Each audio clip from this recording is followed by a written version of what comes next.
வணக்கம்.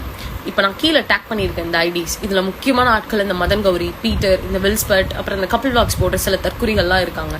இவங்க எல்லாருமே பக்கா ஸ்கேமர்ஸ்.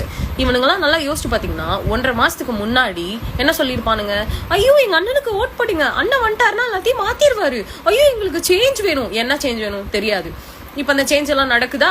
ஒண்ணுமே பேச மாட்டானுங்க, வாய் முடிப்பானுங்க. இவ்வளவு நாள் என்னத்தை சாப்பிட்டானுங்கன்னு தெரியல. இன்னைக்கு திடீர்னு சோறு சாப்பிட்டானுங்க. இன்னைக்கு இவனுங்க எல்லாம் தேடினோனையும் திடீர்னு சோறு சாப்பிட்டு சூடு சொரணையோட வந்து உடனே வீடியோ போட்டானுங்க. என்ன போட்டிருக்கானுங்க? அரசியல் அறிவு கிடையாது. என்ன சொல்றாங்க? உடனே சுட்டு தள்ளுங்க. ஸோ உங்களுக்கு எல்லாம் லா அண்ட் ஆர்டர் தெரியாது. நீங்களாம் தமிழ்நாட்டில் வாழல, வேற ஏதோ ஒரு தற்குறி நாட்டில் வாழ்ந்துட்டு இருக்கீங்க. உங்களோட தலைவர் வேற, உங்களோட சோசியல் லைஃப் வேற, உங்களுக்கு தமிழ்நாட்டுக்கு சம்மந்தம் இல்லை. அப்படிதானே நீங்களாம் வந்து பேசுவீங்க. தயவு செஞ்சு சோத்துல உப்பு போட்டு சாப்பிடுங்க.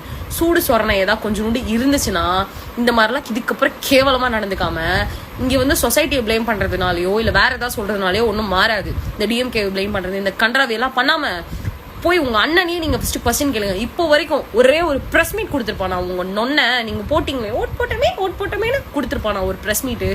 ஒரு லைக் இல்லடா, நீங்களா வேஸ்டடா. தயவு செஞ்சு இதுக்கப்புறம் வீடியோ போடாதீங்க. சூடு சொரணை இருந்துச்சுன்னா தயவு செஞ்சு இதுக்கப்புறம் வாயே திறக்காதீங்க.